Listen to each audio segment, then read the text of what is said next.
वो मुझे नहीं पता है। अच्छा,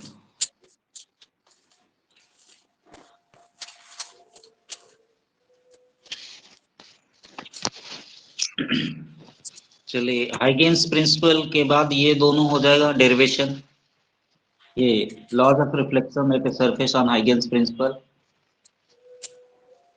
करेंगे सर, किए थे, मतलब अभी नहीं पता है मुझे इस टाइम। देख लीजिए, एक बार बता दे रहा हूँ। Yes sir. Laws of reflection यानी explanation, that is explanation of laws of reflection on the basis of Huygens principle. Huygens principle के बेसिस पे हम लॉज ऑफ रिफ्लेक्शन को क्या करते हैं, एक्सप्लेन करते हैं। इसमें देखिए ये हमारा रिफ्लेक्टिंग सरफेस है। अब ये इंसिडेंट रेज, 3 इंसिडेंट रेज यहाँ पे ली गई हैं और ए भी हमारा इंसिडेंट वेव फ्रंट है। रेज क्या होती है, हमेशा वेव फ्रंट की क्या होती है, पैरेलल होती है। So A B is the incident wave front here and these 3 rays are taken at the point A, B and E. There are 3 points. So at the time when the wavelet from the when A part of the wavefront AB touches the surface, at the same time the B part is in the air, right? So A part surface को touch कर रहा है ना, उस समय B part देखो क्या है आप, air में, right? तो हम मान लेते हैं कि let B parts the wavelet from B takes time T to reach at the C, यानी बी से सी तक पहुंचने के लिए जो बी से सी तक पहुंचने के लिए वेवलेट जो बी पर है उसे टी टाइम, कितना टाइम लग रहा है, मान लेते हैं टी टाइम लगा। तो अब जरा देखा जाए एयर में ही ट्रेवल कर रहा है, यहाँ स्पीड क्या है, मान लेते हैं कि स्पीड को है वी है, स्पीड कितनी है, वी है। तो टी टाइम में जो डिस्टेंस चलेगा वी इंटू टी चलेगा, कितना चलेगा, V into T. Velocity into time क्या हो जाएगा, डिस्टेंस हो जाएगा। अब जरा देखा जाए, अब जहां बी टू सी जितना टाइम में चला, अब ए टू डी इधर देखा जाए तो ये रिफ्लेक्टेड वेव फ्रंट है, C D is the reflected wave front and these are the rays, जो इंसिडेंट रेज है और ये रिफ्लेक्टेड रेज है, राइट। तो सी डी क्या है, सी डी आपका क्या है, रिफ्लेक्टेड वेव फ्रंट है, राइट। सी डी क्या है, रिफ्लेक्टेड वेव फ्रंट है, ये देखिए। तो अब जरा देखा, ध्यान दें कि BC इक्वल टू क्या होगा, AD के होगा, क्योंकि B से C तक जाने में जितना टाइम लगा है उतना टाइम A से D तक में लगा होगा, इसलिए BC इक्वल टू क्या हो जाएगा, AD के होगा। क्यों होगा, बिकॉज टाइम इज वेलोसिटी मान लेते V है और टाइम T है, तो दोनों में ही वेलोसिटी सेम है और टाइम भी सेम लगा। इसका मतलब ये हो कि जो दोनों डिस्टेंस ट्रेवल्ड किया गया है वो दोनों डिस्टेंसेस क्या होंगे, इक्वल होंगे। क्लियर है, क्लियर है। अब यहाँ पे देखिए, if C is the speed of light, मान लेते हैं सी मान लेते हैं, and T be the time taken by light to go from B to C or A to D, यानी बी से सी तक जाने में टाइम टी लगा या ए टू डी जाने में भी उतना ही टाइम लगेगा, or through E to G या ई से जी में भी, जरा देखिए B to C, A to D and then E to G, क्योंकि द मिड पॉइंट ऑफ मान लेते हैं वेव फ्रंट ए बी है, तो उसी तरह से incident wave front A B है, so mid point of G, G is the mid point of reflected wave front A B. तो ई से जी तक जाने में भी कितना टाइम लग रहा होगा, सेम टाइम लग रहा होगा, टी ही लग रहा होगा, राइट। कोई डाउट है? यस नो अब जरा देखा जाए तो टाइम टी को हम कैलकुलेट करने जा रहे हैं, तो हम टाइम इक्वल टू क्या होता है, distance upon speed. Time equal to क्या हो जाएगा, डिस्टेंस अपॉन स्पीड। तो सर हम we considering ray EF and FG, EF और एफजी को कंसिडर कर रहे हैं। तो ईएफ डिस्टेंस चला सी स्पीड से, तो EF by C plus FG by C, FG by C, ये दोनों टाइम है, मान लेते हैं ई टू एफ में जाने में T1 टाइम लगा और एफ टू जी जाने में T2 टाइम लगा, तो T1 प्लस T2 ये टोटल T के इक्वल होगा, होगा कि नहीं होगा, नहीं आई बात समझ में, आ रहा है सर। आ गया। तो यानी क्यों, क्योंकि जो इस wave front, incident wave front से रिफ्लेक्टेड वेव फ्रंट तक जाने में जो टाइम लगेगा सारे वेवलेट्स को सेम ही टाइम लगेगा। क्लियर है ना, इसका मतलब होगा इसका जो बी से सी जाने में जो टाइम लगा टी, या ए टू डी जाने में टाइम लगा उतना ई से एफ होते हुए जी तक जाने में भी उतना ही टाइम लगेगा। तो दोनों टाइम कैलकुलेट कर रहे हैं, तो एक ई एफ अपॉन सी एक टाइम हो जाएगा T1 और ये एफ जी अपॉन सी T2 हो जाएगा, और T1 प्लस T2 क्या होना चाहिए, ये T के इक्वल होना चाहिए। क्लियर है। अब जरा देखा जाए, यहाँ पे अगर देखें आप ट्रायंगल ए बी सी में, किस ट्रायंगल में, ए बी सी, स्क्रीन पे दिख रहा होगा ट्रायंगल ए बी सी। यहाँ पे जरा देखा जाए, ये वे फ्रंट, ये बी वाले पे ये 90 डिग्री होगा, क्योंकि वे फ्रंट रे के हमेशा क्या होता है, परपेंडिकुलर होता है। तो बी पर 90 डिग्री है, तो हाइपोटेनस AC हो गया, हाइपोटेनस क्या हो जाएगा, AC। एंड यहाँ पे R है, यहाँ पे जरा देखा जाए, यहाँ पे I है ये वाला, तो BC जो हो जाएगा, BC जो हमारा हो जाएगा वो परपेंडिकुलर हो जाएगा इस I के लिए, एंगल I के लिए BC क्या हो जाएगा, परपेंडिकुलर हो जाएगा। कोई डाउट है? तो इस केस में अगर आप साइन थीटा लगाओ तो sine I is equal to क्या लिखोगे आप, BC अपॉन AC। हाँ, या इस वाले छोटे वाले में AEF में देख लो, छोटे वाले में देखो, छोटे वाले में देखें तो sine I is equal to हो जाएगा हमारा EF अपॉन क्या आ जाएगा, AF। होगा नहीं होगा बताइए? यस सर, यस सर, हो जाएगा ना। इसका मतलब अब आप EF को क्या लिख सकते हैं, AF साइन I। EF को क्या लिख सकते हैं, क्रॉस मल्टीप्लाई कर दे तो EF will be equal to AF sine I। इसलिए इस EF को लिखा हुआ है AF साइन I, देखिए वहां लिखा हुआ है। क्लियर है? आप साइड में सॉल्व करके लिख दीजिएगा, या बगल में लिख दीजिएगा कि in triangle AEF sine I is equal to हो जाएगा EF upon sine I is equal to क्या हो जाएगा, EF upon AF, therefore EF will be equal to AF sine I। तो EF की जगह हमने क्या लिख दिया, AF साइन I लिख दिया। Plus similarly in triangle ADC और we can say that in triangle FGC, इस FGC में छोटे वाले ट्रायंगल में, यहां देखा जाए ये वाला एंगल है R है, यहाँ पे जो एंगल है कितना होगा, R क्या होगा, जो एंगल ऑफ रिफ्लेक्शन के ये एंगल इक्वल होगा, तो ये एंगल R है। तो यहाँ से जरा देखा जाए, यहाँ पे अगर साइन थीटा लगाए तो यहाँ साइन R के सामने वाला जो है ना, R के सामने वाली साइड क्या है, GC है। R के सामने वाली सॉरी, R के सामने वाला जो एंगल होगा, इधर देखिएगा ये वाला एंगल है, तो R के सामने कौन सा एंगल पड़ रहा है दिखाई, थोड़ा सा फिगर को रुकिए बड़ा करते हैं ये। अब देखिए ये हो गया हमारा FGC,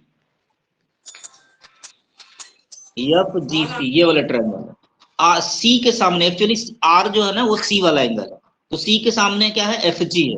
तो अगर हम साइन थीटा यहां से लगाएं तो sine R is equal to क्या हो जाएगा, FG upon AF, FG upon क्या हो जाएगा, FC हो जाएगा। हेलो, यस सर, समझ में आ रहा है? यहाँ से FG की वैल्यू निकाल लीजिए, तो FG इज इक्वल टू हो जाएगा क्या, FC साइन R, क्या हो जाएगा, FC साइन R। इन दो ट्रायंगल में साइन की वैल्यू पुट निकालेंगे और FG की वैल्यू फिर हम अपने इक्वेशन में क्या करेंगे, पुट करेंगे। तो FG की वैल्यू जब पुट करेंगे तो FG की जगह पे लिख देंगे FC साइन R, जो ये वाली वैल्यू, और यहाँ से EF की वैल्यू हमने लिख दिया ये वाली वैल्यू, AF साइन I। दोनों को एलसीएम लेकर के, दोनों का एलसीएम सेम है तो C ले लेंगे, तो ये हो गया AC sine R plus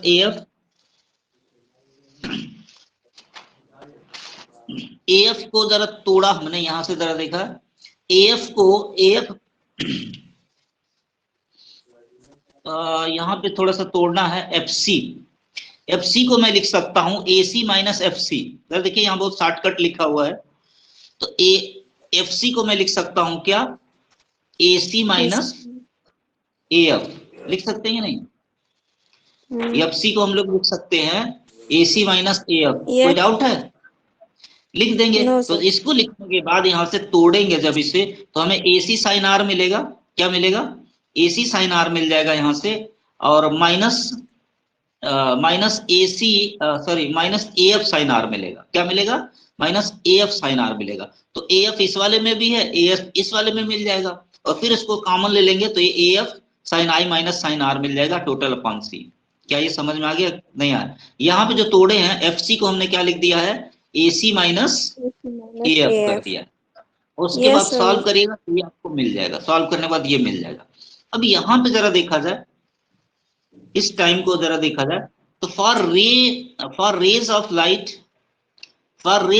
from different parts on the incident wave front the values of AF are different. कह रहा अगर देखा जाए, यहां से थोड़ा सा देखते हैं ये क्या कह रहा है। कह रहा है कि मान लेते AB वेव फ्रंट है, तो ई से जाने वाला जो है ना उसके लिए ए एफ की वैल्यू ये है। अगर ई से दूसरे पॉइंट पे जाए, मान लेते ई से दूसरा पॉइंट, मान लेते ई से नीचे है, तो उसके लिए ए एफ की वैल्यू क्या हो जाएगी, कम हो जाएगी।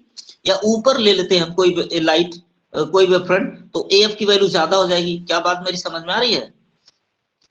ए बी से आने वाले कई वेव फ्रंट है, अब ए बी से जो बीच में आ रहा है वो तो ए एफ उसके लिए है। अगर उससे नीचे ई से नीचे वाला कोई वेवलेट जाएगा तो ए एफ की वैल्यू क्या हो जाएगी, अलग हो जाएगी। यहां से क्या होगी, अलग हो जाएगी।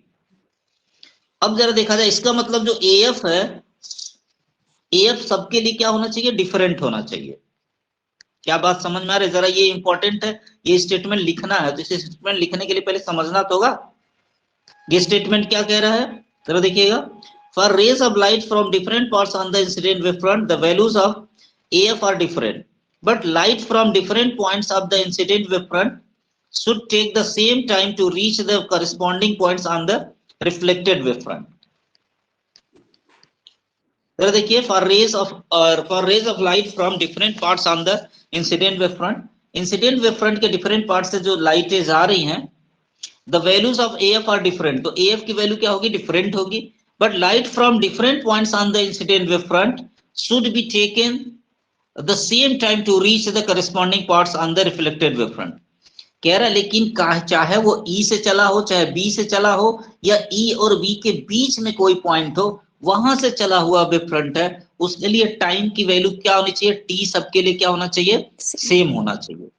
अब अगर AF बदलेगा, AF अगर बदलेगा तो T भी क्या होगा, बदल जाएगा। AF बदलेगा तो T क्या हो जाएगा, बदल जाएगा। इसका मतलब so the T should not depend on AF, इसका मतलब T जो है AF पर डिपेंड नहीं करेगा, यानी AF वाला जो पोर्शन है वो जीरो होगा। This is possible only when sine I minus sine R की वैल्यू कितनी होनी चाहिए, जीरो होनी चाहिए। इसका मतलब है कि sine I is equal to sine R, या I is equal to angle I is equal to angle R हो जाएगा। यहां से स्टेटमेंट देखना है, ये स्टेटमेंट बहुत जरूरी है।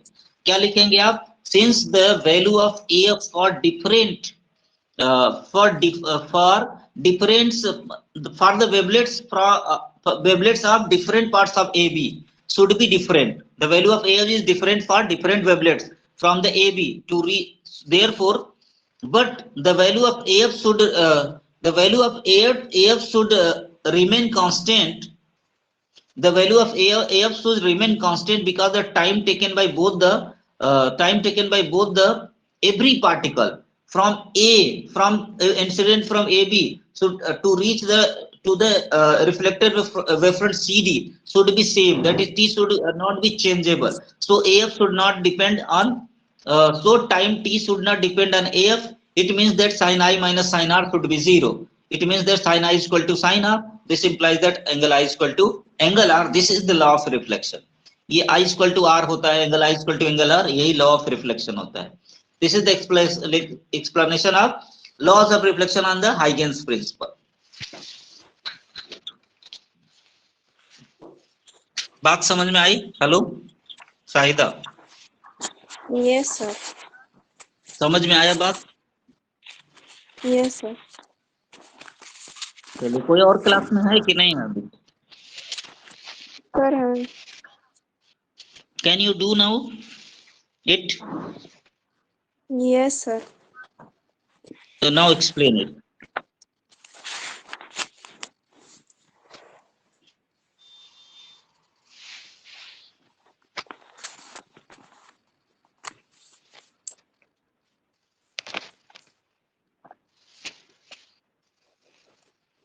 Can you explain it? Hello? Sir, not now. Not now. Yes. Okay, fine. So repeat it. If you have doubt, then I can repeat it. No? Yes sir, once again. Actually,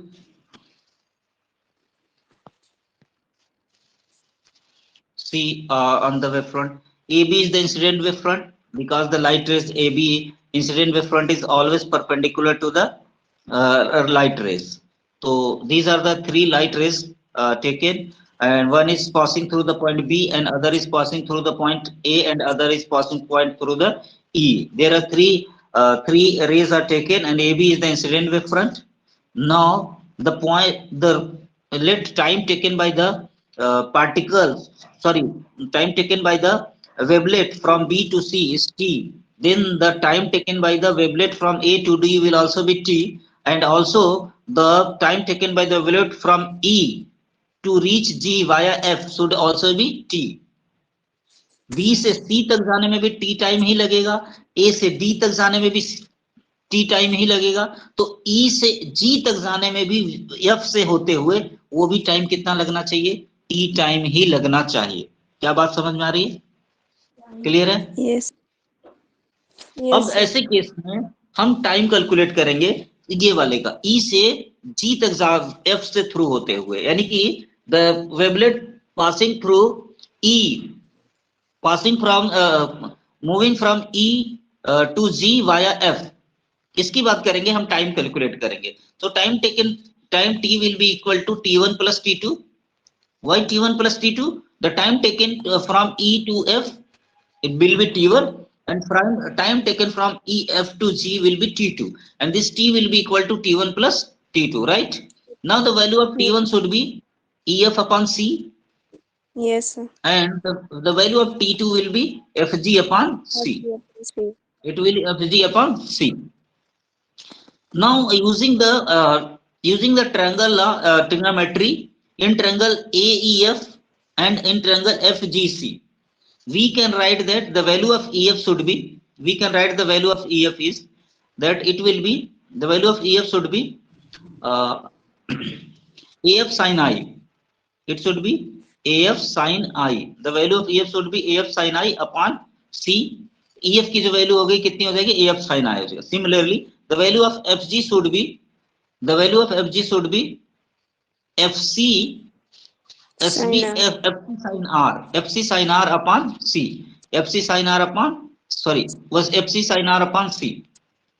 जरा देखिए जरा फिर से, once again I am writing there, T will be AF sin I upon C plus FC sin R upon C. Now put the value of AF को ऐसे के same to same रहने दिया हमने, AF sin I ऐसे ही रहने दिया upon C plus FC को मैंने लिख दिया AC minus AF, AC minus AF। क्या किया हमने? सिर्फ FC को क्या लिख सकता हूँ? ये पूरा FC है, इसे AC माइनस पूरे AC में से AF को माइनस कर दिया तो FC हो जाएगा ना। तो FC को हमने लिख दिया N2 sin R and total upon C। कोई डाउट है साहिदा? No sir. चलिए नाउ अब इसके बाद हम बात कर रहे हैं कि इसे को मल्टीप्लाई कर लेंगे तो time T is equal to हो जाएगा हमारा AF sin R, sorry AF sin I upon C plus AC था तो ये हो जाएगा AC sin R upon C minus AF sin R, यहाँ देखिए बगल में नहीं लिख पा रहा अपॉन C, क्योंकि वो AC माइनस AF था ना तो अलग अलग मल्टीप्लाई कर दिया। अब जिसमें साइन R है, जिसमें AF है उनको एक साथ रख लेता हूं, तो AC वाले को पहले को लिख दे रहा हूं। तो time T is equal to हो जाएगा मेरा, time T is equal to हो जाएगा AC sine R upon C plus ये AF वाले में से साइन I वो काम AF कॉमन ले लेता, तो AF कॉमन ले लूंगा तो ये हो जाएगा sine I minus sine R और टोटल अपॉन C हो जाएगा। अब हम स्टेटमेंट ये लिखेंगे कि जो AF की वैल्यू AB के कई पार्ट है, AB का कितने पार्ट हो सकता है, AB के कितने पॉइंट AB पर हो सकते हैं, कितने पॉइंट हो सकते हैं AB पर, कितने पॉइंट ले सकते हैं? 1 2 3 4 5 10 20, कितने पॉइंट? How many?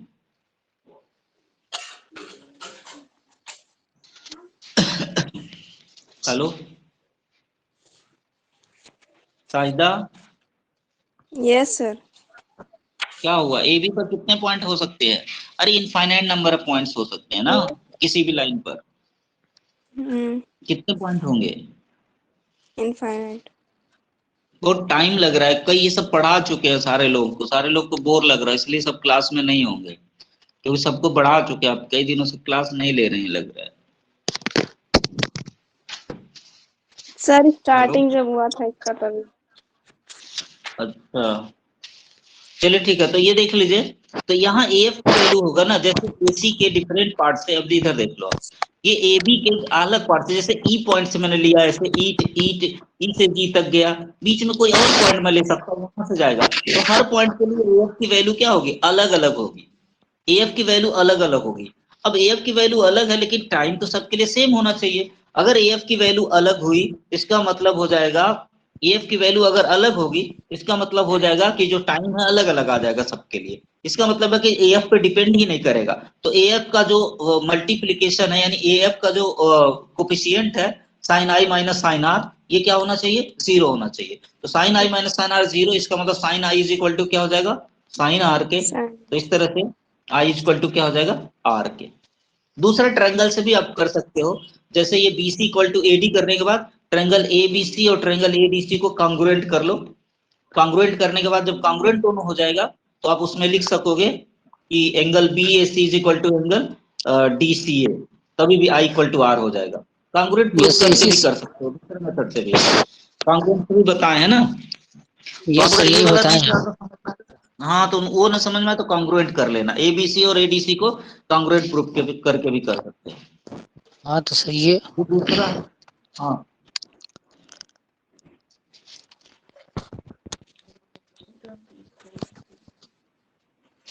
इंटरफेरेंस पढ़ाए थे कल, वीडियो भी है, देख लीजिएगा सब लोग।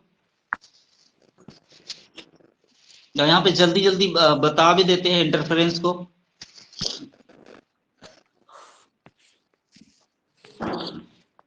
इंटरफेरेंस को कल हमने बताया भी था, फिर भी हम अभी बता भी देते हैं फिर से। इंटरफेरेंस में जैसे दो वेव्स हैं, जैसे स्लिट S1 से जाने वाली और एक वेव्स है स्लिट S2 से जाने वाली, दो वेव्स हैं एक दूसरे से टकरा रही हैं। फिगर में बना देते हैं, जैसे कि फिगर बनाते हैं।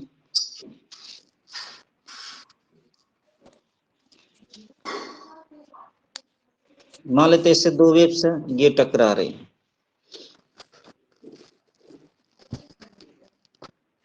जैसे ये वेव्स इस तरह से जा रही होंगी और यहाँ से कुछ जाने वाली वेव्स इस तरह से ऐसे जा रही हैं, दोनों एक दूसरे पे सुपरपोज मान लेते हैं, यहाँ पे हो रही है, मतलब दोनों एक दूसरे से मिल रही है, सुपरपोज हो रही हैं। तो क्या होगा, मान लेते हैं कि इसका डिस्प्लेसमेंट का इक्वेशन है E1 is equal to A sine omega T. E1 लिखें या Y1 लिख दे, ठीक है ना। E1 equal to A sine omega T. Similarly दूसरे का जो डिस्प्लेसमेंट है मीन पोजीशन से, E2 should be B sine omega T plus 5, B sine omega T plus 5, ये ध्यान रहे, B sine omega T plus 5 ये हो जाएगा दूसरे का डिस्प्लेसमेंट हो गया। E1 और E2 ये दोनों, इन दोनों का डिस्प्लेसमेंट हो गया। तो according to the superposition principle of waves, superposition principle of wave कहता है जो रिजल्टिंग डिस्प्लेसमेंट होगा, it will be vector sum. तो ये हो जाएगा E1 plus E2, vector sum of the two displacement है, दोनों का E1 और E2 का डिस्प्लेसमेंट। अब E1 की वैल्यू है A sine omega T and E2 की वैल्यू है B sine omega T plus 5, B sine omega T plus 5। तो ये हो गई आपका।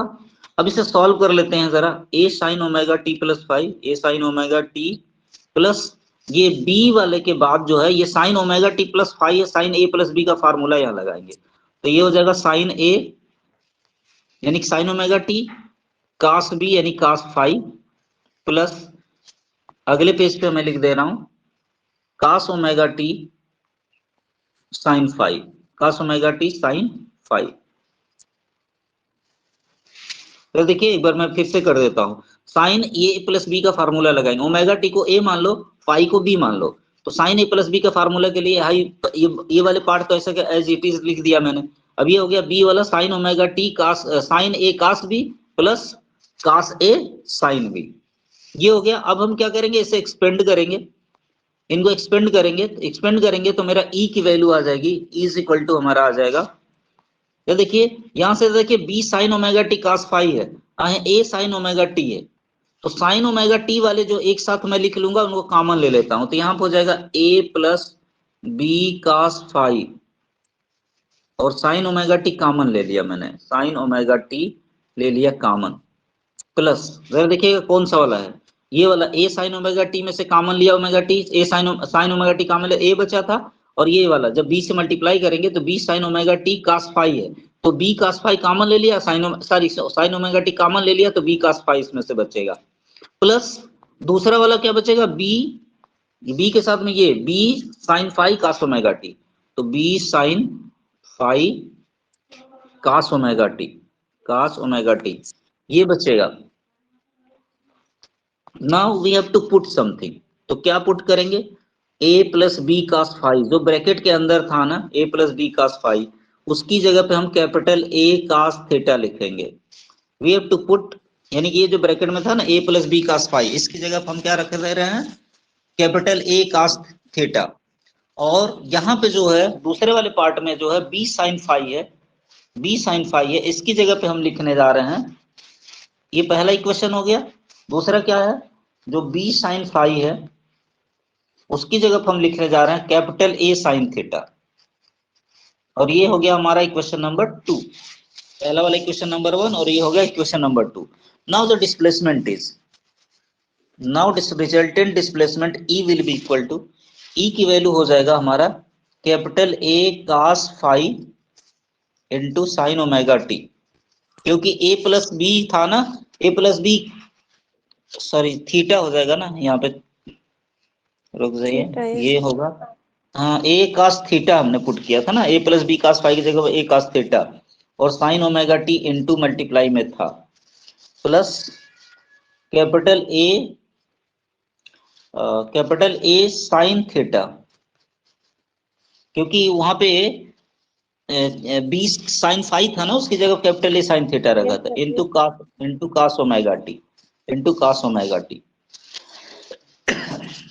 अब जरा देखा था इस तरह से E इज इक्वल टू हो जाएगा हमारा, कैपिटल ए ले लेते हैं कॉमन, तो कैपिटल ए जब कॉमन ले लेंगे तो इसको हम लिख सकते हैं sine omega T cos phi plus cos omega T sine phi,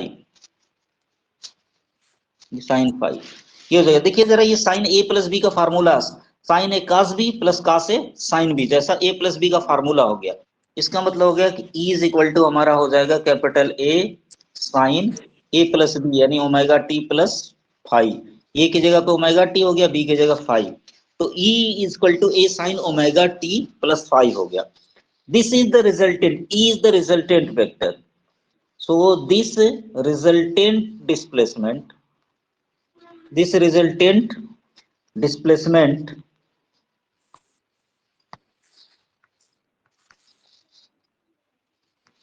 this resultant displacement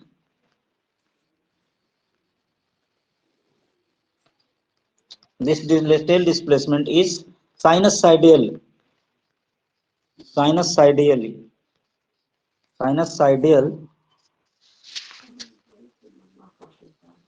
oscillating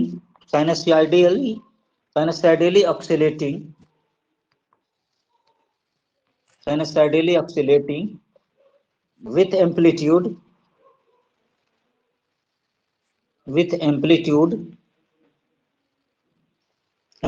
capital A, जरा देखिए एम्पलीट्यूड क्या था हमारे, यहाँ पे देखा जाए क्या आया था हमारा, E is equal to capital A sine omega T plus phi, तो ए कैपिटल ए क्या हो गया, एम्पलीट्यूड हो गया, और फेज क्या हो गया, ओमेगा टी प्लस फाई नहीं है सॉरी, यहाँ थीटा होगा, ओमेगा टी प्लस थीटा, यानी कि, और फेज एंगल क्या होगा, theta, with amplitude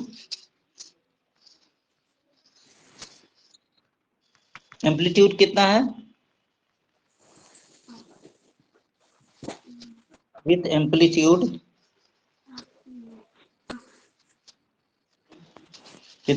capital A and phase angle theta तो फेज एंगल थीटा हो गया, और ये कैपिटल ए क्या हो गया, एम्पलीट्यूड हो गया। अब कैपिटल ए को निकालना हमें डिराइव करना है, तो स्क्वायरिंग कैपिटल ए को कैसे निकालेंगे, squaring and adding equation 1 and 2, equation 1 और 2 को पीछे जाके देखते हैं, इक्वेशन 1 और 2 क्या है, उनको जाके देखते हैं पीछे में। इक्वेशन 1 क्या था, a plus B cos phi is equal to a cos theta और b sine phi is equal to a sine theta, यही था। इन दोनों के स्क्वायर करेंगे, ऐड करना है। तो जरा स्क्वायरिंग और एडिंग करने जाएंगे हम लोग। तो राइट हैंड साइड में हम देखें, राइट हैंड साइड में a square sine square theta दूसरे वाले का लेफ्ट हैंड साइड है, प्लस दूसरे पहले वाले का लेफ्ट हैंड साइड है a square cos square theta, हो जाएगा equal to right hand side अगले पेज पे हम लिखने जा रहे हैं। तो ये हो जाएगा इक्वल टू, पहला वाला था a plus B cos phi whole square plus b sine phi whole square, दोनों का। अब जरा एक्सपेंड करेंगे तो ये हो जाएगा a square plus B square cos square phi plus 2ab cos phi, क्योंकि a plus B equal to होता है a plus B whole square equal to a square plus B square plus 2ab cos theta, a 2ab होता है। तो ab की जगह 2ab की जगह पे a की जगह a है और b की जगह b कास फाई है, तो b कास फाई। तो ये रहा पहले का एक्सपेंशन, प्लस दूसरा वाला है ये b square sine square phi हो जाएगा। कुछ डाउट है? नहीं ना? आवाज आ रही है सबको? Hello, yes sir. अब हम इसके आगे जाएंगे, इसके आगे थोड़ा सा इसको और सॉल्व करते हैं। तो और सॉल्व करेंगे तो जरा देखिए कुछ टर्म्स को देख यही बता देते हैं हमको। ए स्क्वायर ऐसे रहेगा, जो B square cos square phi है और B square sine square phi है, तो इन दोनों को एक पास रख लेंगे। इस तरह से ये हो जाएगा हमारा equal to A square plus B square sine square phi plus cos square phi plus cos square phi plus 2ab cos phi. अब देखिएगा sine square five plus cos square five की वैल्यू कितनी हो जाएगी, 1 हो जाएगी। तो फाइनली हमें मिल गया a square plus B square plus 2ab cos five. Clear है? अब इस तरह से मेरा एम्पलीट्यूड की वापस देखते हैं, वो एम्पलीट्यूड वाला कितना था, इसका लेफ्ट हैंड साइड कितना था देखा जाए। तो लेफ्ट हैंड साइड में था a square sine square theta plus a square cos square theta, a square common ले लेंगे तो sine square theta plus cos square theta की वैल्यू कितनी हो जाएगी, 1 हो जाएगी। यानी a square left hand side में क्या था, a स्क्वायर। तो इस तरह से a square is equal to हो जाएगा हमारा a square plus b square plus 2ab cos theta. Theta था या फाइव था? वो फाइव था, कास फाइव था। अब सो a की वैल्यू देखा जाए तो एम्पलीट्यूड a हो जाएगा under root a square plus B square plus 2ab cos five, 2ab cos five, 2ab cos five, ये आ जाएगा आपका एम्पलीट्यूड की value. Amplitude a equal to हो जाएगा a square plus B square plus 2ab cos five, हो गया।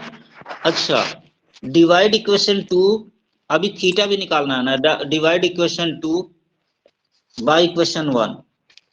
2 को 1 से डिवाइड कर दीजिए, 2 को 1 से डिवाइड करेंगे तो हो जाएगा capital A sine theta upon capital A cos theta is equal to capital ये हो जाएगा B sine phi upon A plus B cos phi. आपको याद होगा, मुझे याद है तो मैं लिख दे रहा हूँ इक्वेशन 1 और 2। तो यहाँ a से कैंसिल आउट हो जाएगा, ये टेन थीटा हो जाएगा। So tan theta equal to हो गया मेरा b sine phi upon a plus B cos phi. ये आपको टेन थीटा यानी थीटा को निकालने के लिए इस फार्मूले का इस्तेमाल कर लेंगे हम। यानी एम्पलीट्यूड निकालना था तो एम्पलीट्यूड के लिए under root a square plus B square plus 2ab cos phi से निकाल लेंगे, और जो थीटा है यानी जो फेज डिफरेंस थीटा है उसको निकालने के लिए इस formula tan theta equal to B sine phi upon a plus B cos phi का इस्तेमाल कर लेंगे। इस तरह से हमें निकल जाएगा एंगल। अब हम बात करेंगे इंटेंसिटी का। Since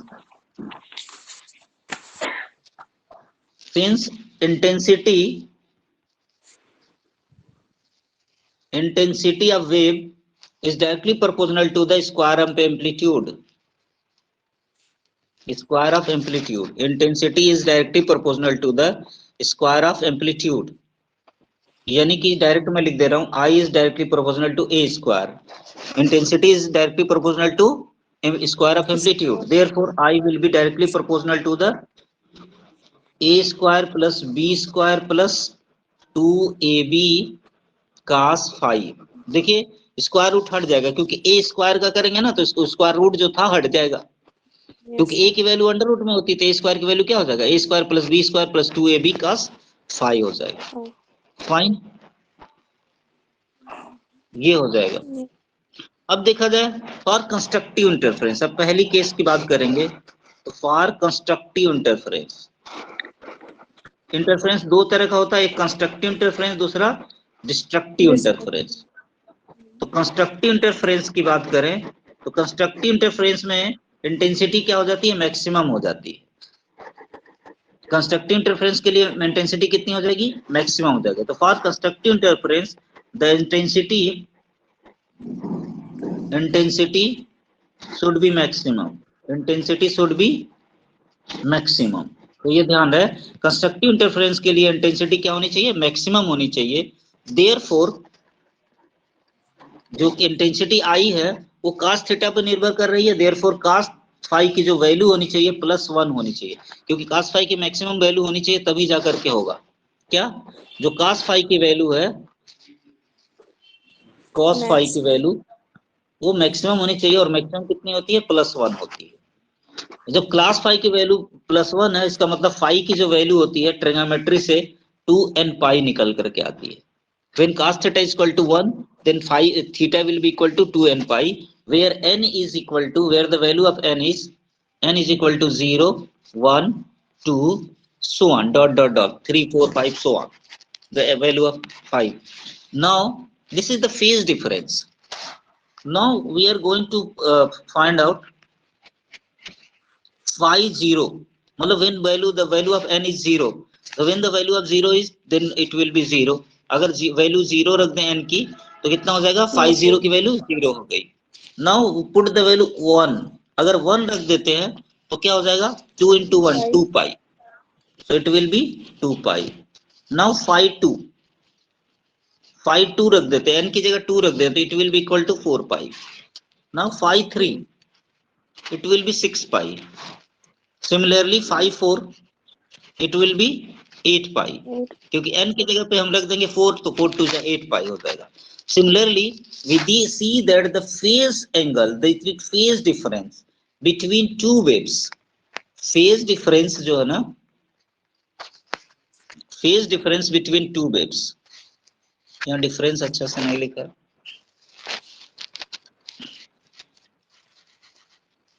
phase difference between two interfering waves, between two interfering waves, interfere करने वाली जो वेव्स है वो कितना हो, अगर इवन पाई है, कैसा है, इवन पाई है, तो कंस्ट्रक्टिव इंटरफेरेंस होगा। क्या समझ में आया, देखिए 2 पाई 4 पाई 6 पाई 8 पाई ऐसे आ रहा है, इसका मतलब इवन पाई आ रहा है। तो यदि phase difference between two interfering waves, जो इंटरफियर हो रही है दो वेव्स, उनका जो फेज डिफरेंस है अगर वो इवन पाई में हो, then the interference will be constructive interference.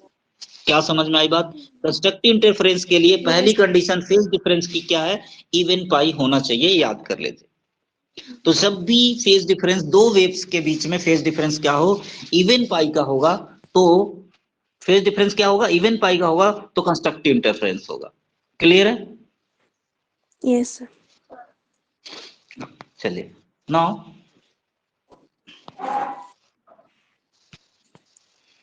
Even पाई हो गया। अब हम बात करेंगे पाथ डिफरेंस का। अब किस पे बात करने जा रहे हैं हम लोग, पाथ डिफरेंस। पाथ डिफरेंस क्या होता है, पाथ डिफरेंस चलते हैं वापस हम आपको दिखाते हैं वेव्स में जहां पे हमने किया था, बनाया था जिनको।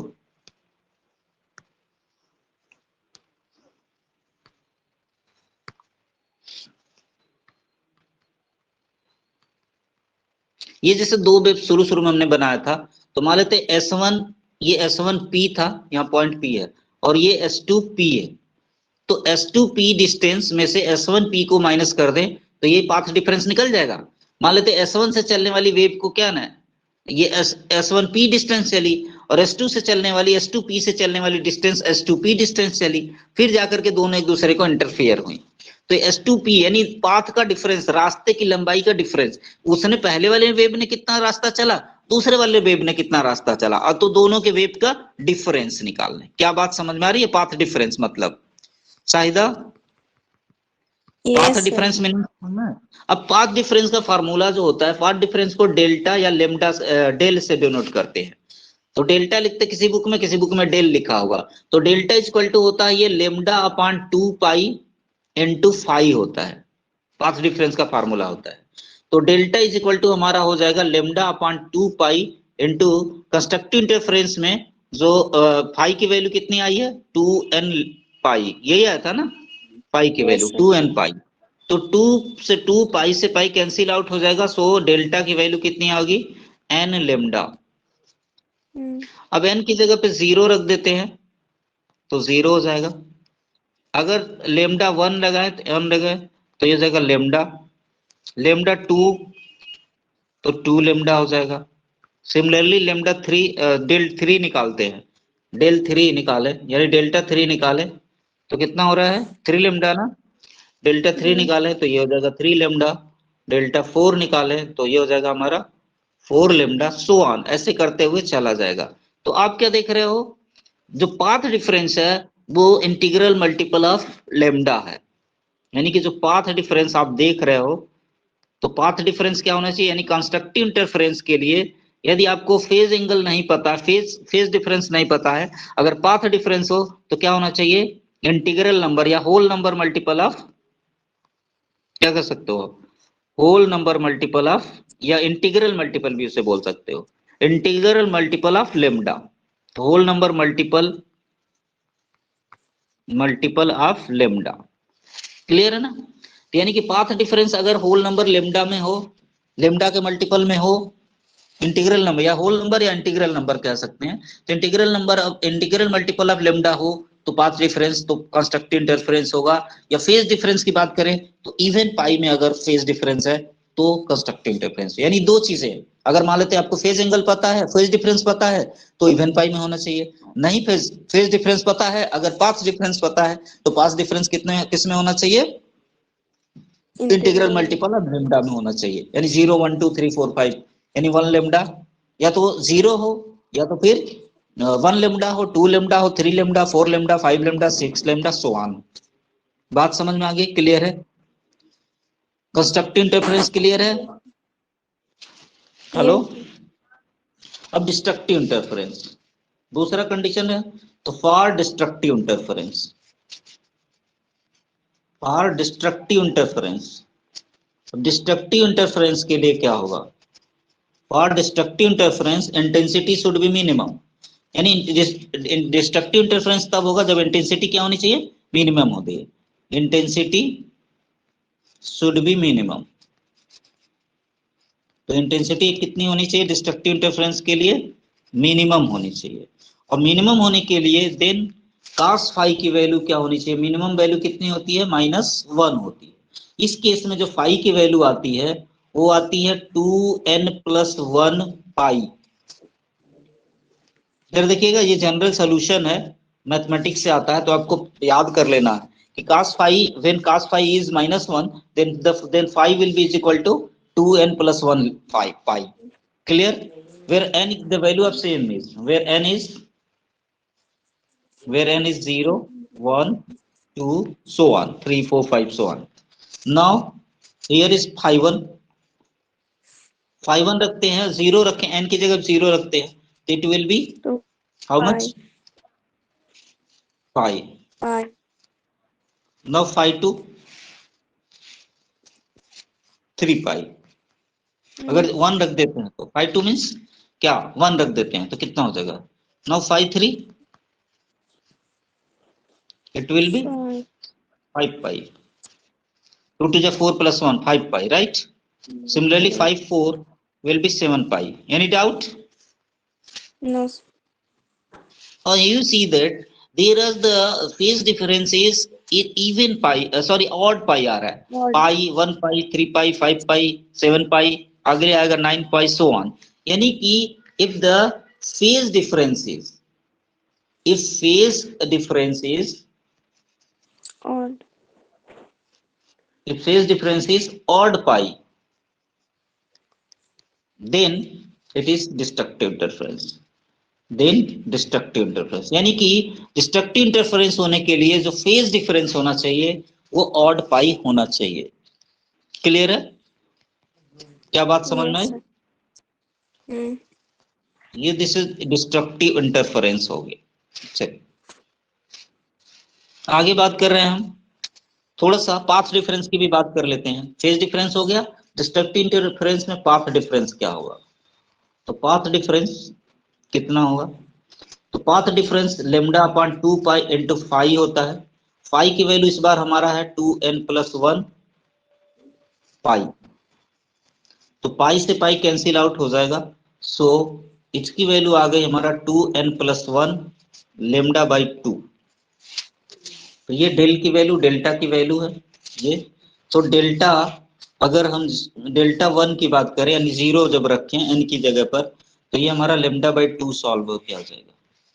अगर डेल्टा 2 की बात करें, अगर n की जगह 1 रख देते हैं तो ये हो जाएगा 3/2 लेमडा.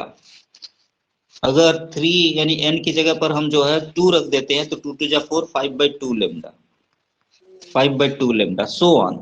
इस तरह से ये देखा जाए तो fractional value of lambda, lambda की यदि फ्रैक्शनल वैल्यू है, पाथ डिफरेंस यानी लेमडा के फ्रैक्शनल वैल्यू में अगर आ जाए तो हम कह सकते हैं कि जो वो जो इंटरफेरेंस होगा it will B destructive interference. क्या बात समझ में आ गई? हेलो, नहीं आया समझ में? आ गया सर. तो डिस्ट्रक्टिव इंटरफेरेंस के लिए क्या क्या दो कंडीशन बताइए, एक फेज डिफरेंस का और एक पाथ डिफरेंस का. फेज डिफरेंस कैसा होना चाहिए? सर ऑड पाई होना चाहिए.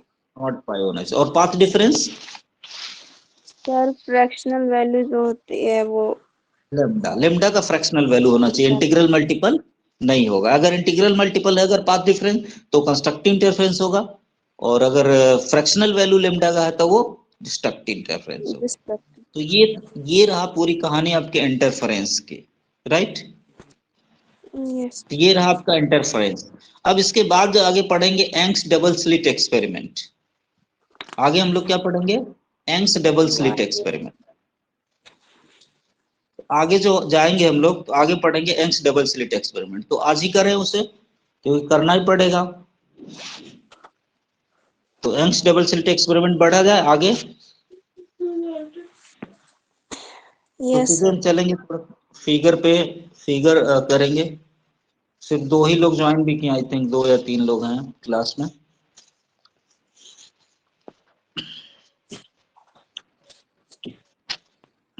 अच्छा, ये जितना नोट्स आज पढ़ा है इसे सेव भी कर दे रहे हैं. तो आप चाहोगे तो एज ए नोट अगर खोजना हो तो नोट्स में जाओगे तो वहां मिल जाएगा आपको. नोट्स वाले सेक्शन में जाओगे तो आपको एज ए नोट सेव हो जाएगा और ये मिल जाएगा. आगे हम चलते हैं यंग्स डबल स्लिट एक्सपेरिमेंट पर, जिसमें हम लोग बहुत सारे डेरिवेशन करेंगे. वहां पे भी डेरिवेशन है थोड़ा सा. तो आई थिंक ये समझ में आ गया होगा. इंटेंसिटी वगैरह, पाथ डिफरेंस, फेज डिफरेंस हमने क्लियर कट में आपको बता दिया है. अच्छा, यहाँ पे एक चीज हम लोग नहीं निकाले हैं. मैक्सिमम इंटेंसिटी क्या होगी? अगर बात करें हम मैक्सिमम इंटेंसिटी का, डिस्कशन कर लेते हैं ओरली, आपको समझ में आ जाएगा. जैसे मैक्सिमम इंटेंसिटी आई मैक्स की बात करें तो maximum intensity directly proportional to होगा क्या? अगर हम देखें तो a² + b² + 2ab cos phi की वैल्यू कितना हो जाएगा? 1 हो जाएगा मैक्सिमम इंटेंसिटी के लिए. तो a² + b² + 2ab, या हम कह सकते हैं कि आई मैक्स की जो वैल्यू होगी it is directly proportional to a + b whole square. देखो तो a² + b² + 2ab क्या है? a + b whole square. So I max is directly proportional to कितना होगा? a + b होल स्क्वायर के डायरेक्टली प्रोपोर्शनल होगा. अच्छा, सिमिलरली आई मिनिमम है तो आई मिनिमम से डायरेक्टली प्रोपोर्शनल टू हो जाएगा a² + b² - 2ab, क्योंकि cos फाई की वैल्यू -1 हो जाएगी. So I minimum is directly proportional to है I minimum is directly proportional to A minus B whole square, क्योंकि ये A square plus B square minus 2ab है, तो A minus B whole square, तो I minimum A minus B whole square के directly proportional होगा और I maximum A plus B whole square के directly proportional होगा। Now the ratio I minimum I maximum की ratio I max upon I minimum की ratio अगर निकाला जाए तो ये क्या होगा, A plus B whole square upon A minus B whole square. दोनों में से बी कॉमन ले लेंगे तो पहला वाला हो जाएगा A upon B minus 1 whole square, sorry plus 1 whole square, नीचे में भी हो जाएगा similarly A upon B minus 1 whole square. कुछ डाउट है, क्लियर हो रहा है नहीं? अब जरा देखिए इस तरह से जो रेशियो है, फाइनली यहाँ पे रेशियो हम डिस्कस यहाँ पे लिखा हुआ है, यहाँ कर ही लेते हैं। यहाँ पे देख लीजिए I max upon I minimum A plus B whole square upon A minus B whole square, तो बी स्क्वायर कॉमन ले लेंगे, बाहर निकाल देंगे, बी कॉमन लेके बाहर निकाल देंगे, तो बी स्क्वायर अपॉन नीचे भी बी कॉमन ले लेंगे, तो बी स्क्वायर से बी स्क्वायर कट जाएगा, तो अंदर में क्या बचेगा ए अपॉन बी प्लस 1 और यहाँ ए माइनस बी अपॉन 1। ए अपॉन बी को हम मान लेते हैं आर, तो इस तरह से R plus 1 whole square upon R minus 1, और ए अपॉन बी क्या है, रेशियो ऑफ द एम्पलीट्यूड्स है, तो रेशियो ऑफ एम्पलीट्यूड है। रेशियो ऑफ एम्पलीट्यूड अगर आपको पता है तो R plus 1 whole square I minimum और आई मैक्सिमम का इंटेंसिटी का रेशियो आप निकाल सकते हैं, तो ये है। अच्छा एक इंपॉर्टेंट रिजल्ट और है, relation between the intensity amplitude A of the wave and the width of the slit. जो स्लिट था ना, स्लिट 1 स्लिट 2, उनकी विड्थ के डायरेक्टली और जगह I directly proportional to A square. आप जानते हो कि आई डायरेक्टली प्रोपोर्शनल टू क्या होता है, ए स्क्वायर, एम्पलीट्यूड के स्क्वायर के डायरेक्टली प्रोपोर्शनल होता है। साथ ही साथ बट जो एम्पलीट्यूड है, amplitude is directly proportional to the slit width of the slit. जो स्लिट का विड्थ होता है उसके अंडर रूट के के डायरेक्टली प्रोपोर्शनल होता है। इसका मतलब ये हुआ कि आई जो है ना, I is directly proportional to omega के हो जाएगा। ये ओमेगा है, ये जो हम लिख रहे हैं ओमेगा मतलब स्लिट विड्थ है। क्या आई डायरेक्टली प्रोपोर्शनल टू होता है ए स्क्वायर के, बट ए जो है ना अंडर रूट ओमेगा के डायरेक्टली प्रोपोर्शनल होता है। It means that I is proportional to the omega. Therefore I1 upon I2, अगर दो इंटेंसिटी आपको हो, दो इंटेंसिटी है, एक I1 है, दूसरी इंटेंसिटी क्या है, I2 है, इन दोनों का जो रेशियो होगा वो दोनों के विड्थ के, यानी कि width of the first slit upon width of the second slit के होगा, इक्वल होगा। यानी कि अगर आपको दो स्लिट हैं और उनके विड्थ, उनकी चौड़ाई, यानी दोनों की विड्थ, दोनों स्लिट की, दोनों होल्स की चौड़ाई आपको पता है, तो दोनों के होल्स के चौड़ाई का रेशियो अब निकाल लो, तो ये आपका आ जाएगा मैक्सिमम इंटेंसिटी और मिनिमम इंटेंसिटी का रेशियो आ जाएगा। यहाँ पे था now we came arise on the Young's double slit experiment. Young's ने क्या किया, मान लेते एक कैंडल जलाया, उससे एक कार्डबोर्ड आगे लगा करके क्या किया, वहां एक सिंगल होल कर दिया था जिससे लाइट रे पास कर रही है, जैसे कि आप फिगर में देख रहे हो। फिर ये सिंगल होल से पास होने वाली लाइट रेज को उसने क्या किया, आगे कार्डबोर्ड लगाया और वहां पे दो होल कर दिया, तो इसे हम कहते हैं डबल स्लिट। ये सिंगल स्लिट था, यस था, और ये डबल स्लिट हो गया, S1 और S2 दो स्लिट हो गए, दो होल हो गए, जहां से लाइट रेज आगे पास की। आगे उन्होंने क्या किया, एक स्क्रीन लगा दिया था। स्क्रीन लगा, then he found that there are some pattern on the screen. Screen पर एक जगह लाइट नहीं दिखी, बल्कि कहीं डार्क, कहीं ब्राइट, कहीं डार्क, कहीं ब्राइट, इस तरह से लाइट मिली। तो ये है क्या, ऐसा हुआ क्यों? It was due to the interference. ये ऐसा हुआ क्यों? ये इंटरफेरेंस के कारण क्या हुआ है, कहीं पे डार्क, कहीं पे लाइट, ऐसे पट्टियां मिल रही थी। There are strips of the dark band and bright band. Bright band and dark band, कौन सा band, bright band and dark band, इन दोनों का हमको क्या मिल गया था, स्ट्रिप्स मिल गई थी। क्लियर है? अब यहाँ पे जरा देखें इसको, डबल स्लिट एक्सपेरिमेंट को रे डायग्राम से बना रहे हैं, तो मान लेते हैं यहाँ पे S1 और S2, ये S1 और ये S2 दो स्लिट है।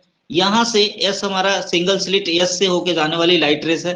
अब ये यहाँ पे P पे मान लेते हैं कि इंटरफेयर कर रही हैं, दोनों कहाँ पे इंटरफेयर कर रही हैं, P पर। They are interfering, they are being superpose at the point P। अब पॉइंट P पे कर रही हैं तो इनका पाथ डिफरेंस देखें तो S2 से चलने वाली S2P डिस्टेंस कवर करेगी, S1 से चलने वाली वेव जो है S1P डिस्टेंस कवर करेगी। तो S2 दो पाथ डिफरेंस हो जाएगा, वो S2P माइनस क्या हो जाएगा, S1P होगा। जो डेल की वैल्यू होगी, डेल जो पाथ डिफरेंस होता था, तो डेल की वैल्यू यहाँ पे क्या होगी, S2P माइनस S1P हो जाएगा। एनी डाउट है, कोई डाउट है किसी को? Hello Sahida, Sahida are you in class? Hello, yes sir. चलिए क्लास में सिर्फ रामदत्त और दो ही लोग हैं। चलिए हम इस पे डेरिवेशन पे आगे बढ़े। डेरिवेशन करा यस देना इसका डबल स्लिट एक्सपेरिमेंट का। Yes sir. चलिए अब ध्यान से देखिएगा यहाँ पे अब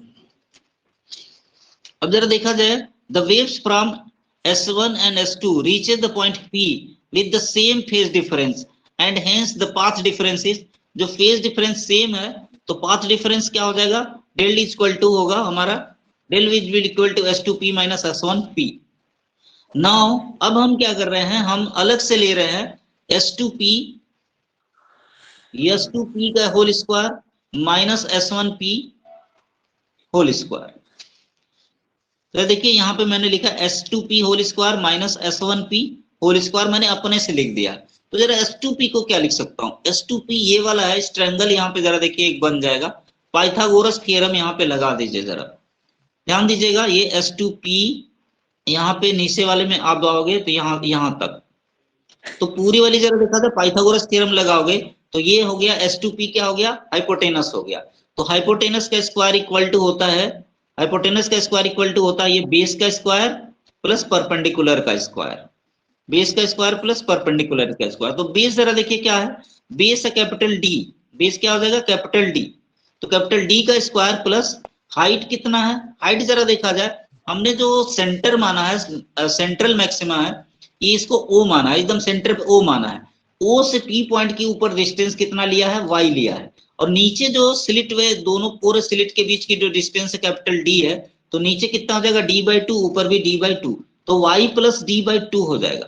जरा ध्यान दीजिएगा, पूरा ये कितना बेस कितना हो गया, D स्क्वायर हो गया प्लस ये हो जाएगा Y plus D/2 whole square. क्या बात समझ में आ रही है? Base square plus perpendicular square equal to hypotenuse का स्क्वायर S2P का स्क्वायर। तो S2P के स्क्वायर की जगह पर हम लोग नोट करेंगे क्या, क्या लिख देंगे, D square plus Y plus D/2 whole square. तो Y प्लस D/2 का होल स्क्वायर कर देंगे, क्लियर है। सिमिलरली S1P की जगह पे हम लिख देंगे D का स्क्वायर प्लस ये Y माइनस D/2 है। जरा देखिएगा सेंटर से ऊपर में है ये वाला S2P सेंटर से D/2 ऊपर है, यानी पूरा Y है, Y में से D/2 को माइनस कर दिया, तो it means that it will be equal to capital D square plus Y minus D/2 whole square. अब हम क्या करेंगे, इसको सॉल्व कर लेते हैं। तो जरा देखा जाए, थोड़ा सा यहाँ पे ध्यान से देखिएगा, हमने लिखा था S2P whole square minus S1P whole square. तो जरा देखो ये A square minus B square के फॉर्म का है, तो मैं इसे क्या लिख सकता हूं, A प्लस बी यानी S2P प्लस S1P एक ब्रैकेट में, दूसरे ब्रैकेट में लिख सकता हूं S2P माइनस S1P। तो यही काम यहाँ पे नीचे किया गया है। जरा देखो ये यहाँ पे इसी को इसी तरह फॉर्म में लिख दिया है, S2P माइनस S1P और दूसरे ब्रैकेट में S2P प्लस S1P, यानी A square minus B square के फार्मूले को लगा दिया गया है। साथ ही साथ इन सबको एक्सपेंड करके जब आप सॉल्व करोगे ओनली 2YD बचेगा, बाकी सारा का सारा क्या हो जाएगा, कैंसल आउट हो जाएगा।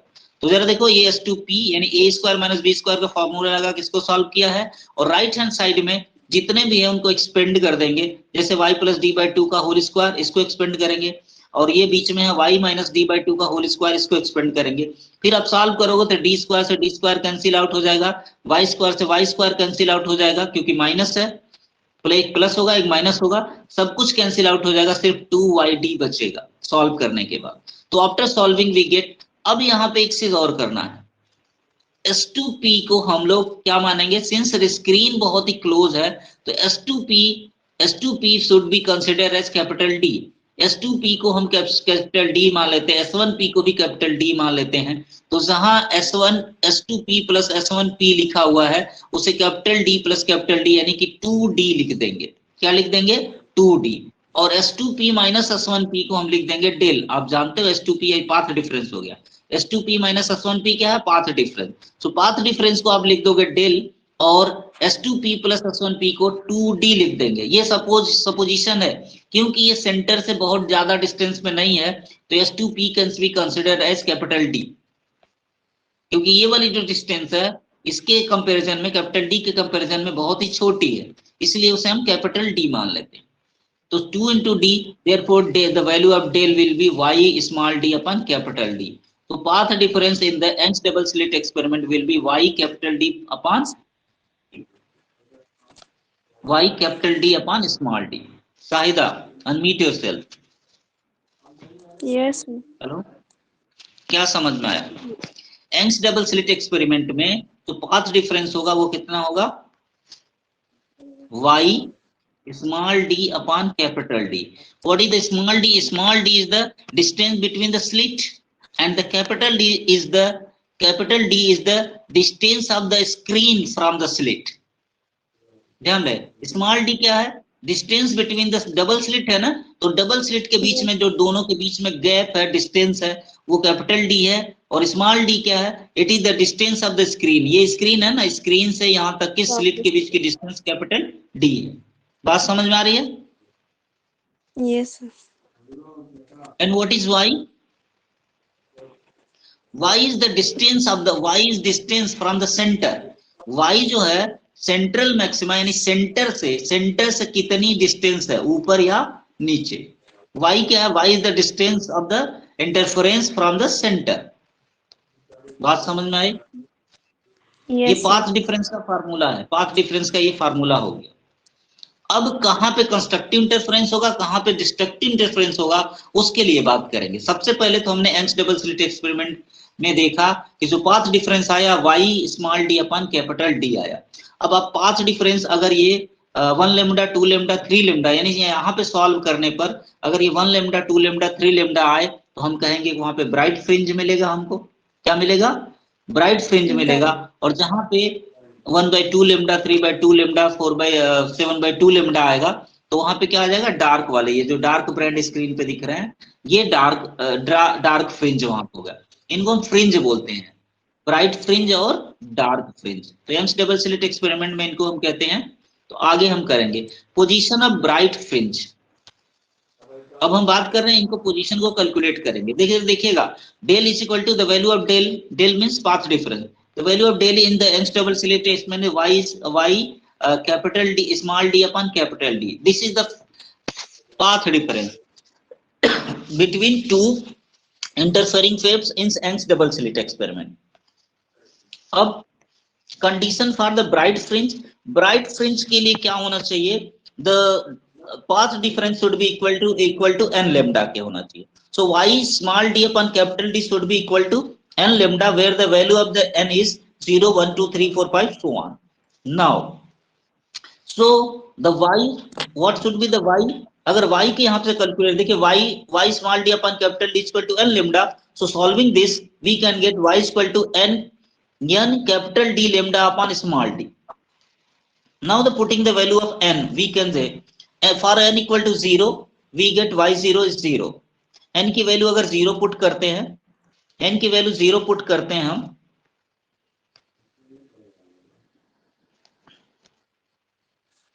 देखिएगा n की वैल्यू अगर 0 पुट करते हैं तो y की वैल्यू 0 आ जाएगी। n की वैल्यू पुट करिए तो y1 की वैल्यू कितनी है? d lambda upon d capital lambda upon small d। y2 की value 2 capital D lambda upon small d। yn की value similarly n capital D lambda upon small d। तो यानी कि ये y मींस क्या? ये ब्राइट फ्रिंज के लिए पोजीशन होगा। ये एक तो 0 पे मिलेगा ब्राइट फ्रिंज, जिसे हम कहेंगे सेंट्रल मैक्सिमा। क्या बोलेंगे? जो y इक्वल टू 0 जब है, यानी कि एकदम बीचों में, y इक्वल टू 0 मींस क्या? O पर, पॉइंट O पर। देखिए जो point O Young's double slit experiment में यहाँ पे जो पॉइंट O था ना, ये ही हो जाएगा y इक्वल टू 0 पर। ये क्या हो जाएगा? y equal to 0। क्लियर है? अब दूसरा वाला है y इक्वल टू ये, यानी दूसरी जो पोजीशन मिलेगी हमें, दूसरे ब्राइट फ्रिंज क्या मिलेगा? इतने डिस्टेंस पर मिलेगा, capital D lambda upon small d, इतने डिस्टेंस पर मिलेगा दूसरा वाला ब्राइट फ्रिंज। और तीसरा वाला ब्राइट फ्रिंज मिलेगा हमें 2 capital D lambda upon small d। और अगर इसी तरह से चौथा वाला तीसरा वाला होगा तो क्या होगा, चौथा वाला जो होगा तो 3D, 3 capital D lambda upon small D. तो इस तरह से ये हमारे पोजीशन है, ध्यान रहे ये फार्मूला कि n capital D lambda upon small D, this is the position of bright fringe in the Young's double slit experiment. Young's double slit experiment में ब्राइट फ्रिंज की पोजीशन निकालने के लिए yn equal to n small n capital D lambda upon small D का प्रयोग करेंगे। शाहिदा समझ में आया? Hello yes sir. Shahida, yes sir. Shahida देखिए ब्राइट फ्रिंज का ये यंग्स डबल स्लिट एक्सपेरिमेंट में ब्राइट फ्रिंज का पोजीशन निकल जाएगा। Yes sir. फॉर एग्जांपल छोटा सा एग्जांपल मैं दे रहा हूं, चलिए सॉल्व करके आप लोग बताओ। मान लेते हैं कि मैंने कह दिया कि जो वेवलेंथ है 4000 एंगस्ट्रॉम, वेवलेंथ 4000 एंगस्ट्रॉम है। स्लिट की डिस्टेंस जो है ना 10 mm मान लेते हैं, 10 mm, दो स्लिट के स्मॉल डी, यानी जो दो स्लिट के बीच की डिस्टेंस जो है स्मॉल डी की वैल्यू 10 mm है। एंड स्क्रीन जो है ना, स्क्रीन की जो डिस्टेंस है स्लिट से वो कम से कम मान लेते हैं हम 2 मीटर है। तो ना can you calculate the position of second bright fringe, यानी n इक्वल टू 1, y1 की पोजीशन बताइए हमको। y0 की तो 0 हो जाएगी, y1 की पोजीशन आप कैलकुलेट करके बता दो सब लोग। देखो आपके पास ये लेमडा भी है, स्मॉल डी भी है, कैपिटल डी भी है, और n की वैल्यू कितना 1, y1 हमें बता रहा है फर्स्ट, ठीक है ना, first bright fringe from the central maxima, यानी सेंट्रल के बाद से पहली ब्राइट फ्रिंज हमें बतानी है। कोई और भी है क्लास में?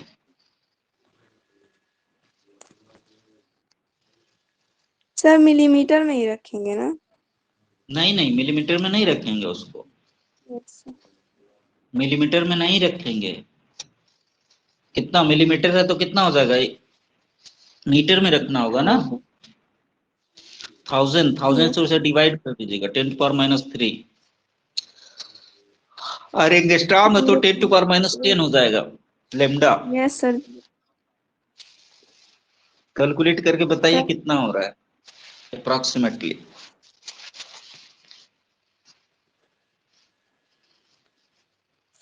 y1 की वैल्यू बताइएगा।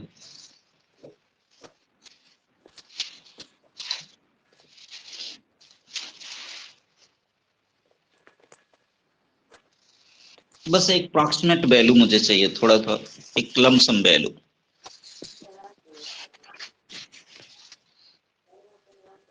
सर 8 × 10⁻⁹।